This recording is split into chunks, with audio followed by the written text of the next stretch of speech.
Hey everybody, Alex here. Now you know me, I love all things cars, but there's a special place in my heart for the classics. You know, the ones that don't just get you from point A to point B, but take you back in time. The ones that tell a story with every curve and every chrome accent. Today, we're diving headfirst into the impossible, choosing the top 5 greatest classic cars of all time. I know, everyone has their own opinion, and trust me, I want to hear yours in the comments. But for now, buckle up because we're going to take a trip down memory lane with some of the most iconic cars ever made. We're talking about the cars that made your grandpa wish he was a teenager again. The cars that still turn heads today. This is going to be fun, so let's get to it. Alright, let's kick things off with a true legend, the 1962 Shelby Cobra 260. This car is the definition of American muscle meets British racing elegance. You've got Carroll Shelby, this Texas chicken farmer turned racing driver, taking a lightweight British roadster, the AC Ace, and stuffing a Ford V8 in it. I mean, talk about a recipe for success, right? And boy did it succeed. This thing was a monster on the track, dominating the competition.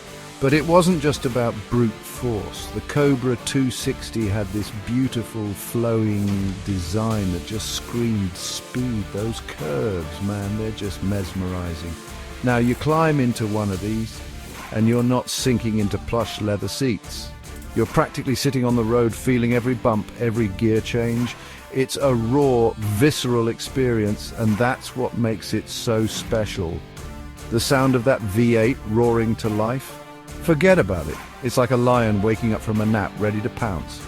You get goosebumps just hearing it, trust me. But it wasn't just about performance with the Cobra. It was a status symbol, a head-turner. Steve McQueen, the king of cool himself, drove one. Need I say more?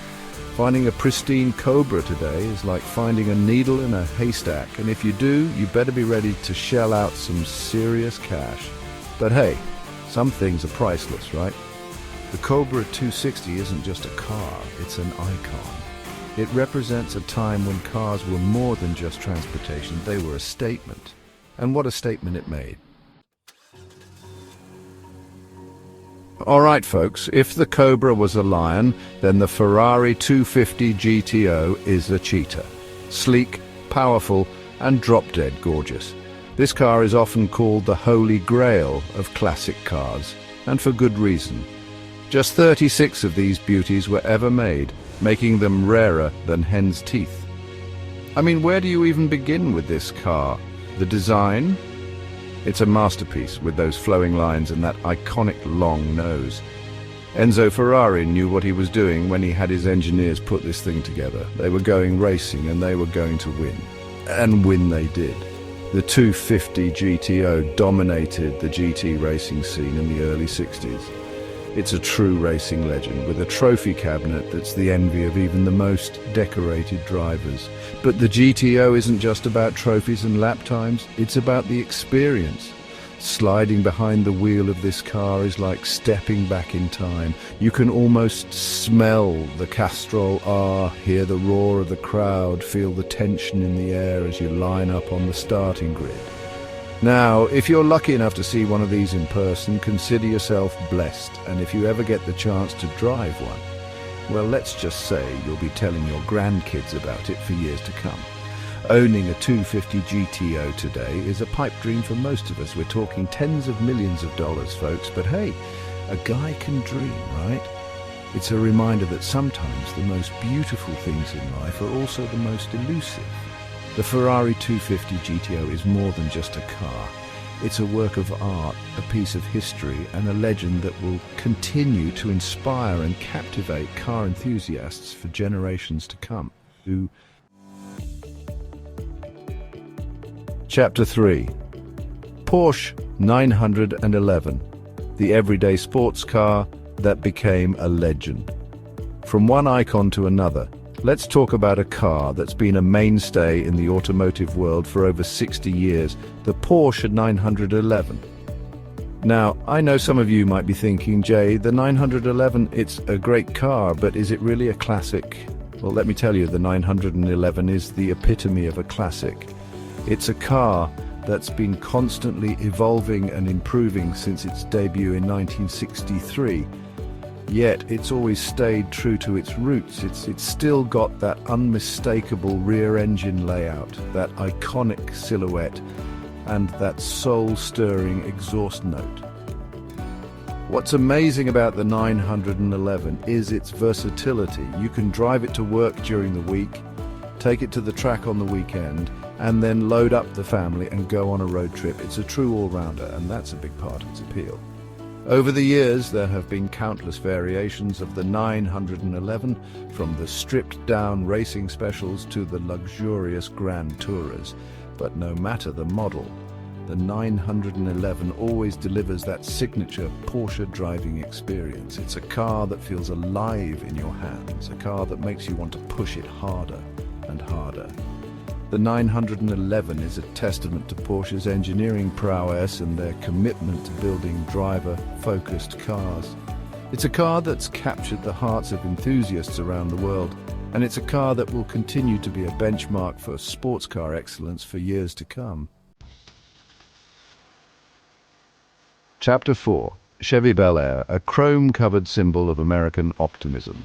All right, let's shift gears now and talk about a car that's as American as apple pie and baseball, the Chevy Bel Air. Specifically, the 1957 Bel Air. This car represents the golden age of American automotive design, a time when chrome was king, fins were in, and bigger was always better. The 57 Bel Air is an icon, plain and simple. You see that distinctive front end with the chrome grille that looks like a big old grin, and you instantly know what it is. It's a car that just oozes cool. And it's no wonder it's become a symbol of 1950s Americana. But the Bel Air wasn't just about looks. Underneath that stylish exterior was a car that was built for cruising. You could get it with a V8 engine that packed a serious punch for the time, and the ride was surprisingly smooth, even on those bumpy back roads. The Bel Air wasn't just a car, it was a statement. It was a symbol of post-war prosperity, of the American dream. Families would pile into their Bel Airs and hit the open road, exploring the country and creating memories that would last a lifetime. Today, the Bel Air is still a beloved classic. You see them at car shows, you see them in movies, and you even see them on the road from time to time. It's a car that never seems to go out of style, and it's a reminder of a time when cars were more than just machines, they were a way of life. Chapter 5, Mercedes-Benz 300 SL. Gull-wing doors and engineering excellence. Now for our final classic car, let's head over to Germany and talk about a car that's a true icon of engineering, the Mercedes-Benz 300 SL. This car was way ahead of its time when it debuted in 1954, and it's still a head-turner today. Of course, you can't talk about the 300 SL without mentioning those doors. I mean, come on, those gull-wing doors are just legendary. They swing open upwards like wings, and they make quite an entrance. Imagine pulling up to a restaurant in one of these back in the 50s. You'd be the talk of the town. But the 300 SL wasn't just about flashy styling. It was a technological marvel. It was one of the first cars to feature fuel injection, and it had a lightweight tubular frame that helped it achieve impressive performance. This car was a race car at heart, and it proved its mettle on the track, winning some of the most prestigious races in the world. But it was also a surprisingly refined road car, with a comfortable ride and luxurious interior. The 300 SL is a testament to Mercedes-Benz's commitment to innovation and engineering excellence. It's a car that pushed the boundaries of what was possible at the time, and it's a car that's still revered by car enthusiasts today. Finding a 300 SL in good condition is a rare treat, and they command a hefty price tag if you can find one for sale. But hey, can you really put a price on a piece of automotive history? Well, there you have it, folks. My top 5 greatest classic cars of all time. I know it's an impossible task to narrow it down to just 5, and I'm sure you've got your own favourites. So what's your dream classic car? Let me know in the comments below. And hey, if you're new to the channel and you're as passionate about classic cars as I am, hit that subscribe button and ring the bell so you don't miss any of our upcoming videos. We've got restoration projects, collection walkthroughs, and all sorts of classic car goodness coming your way. Thanks for watching, and I'll catch you in the next video.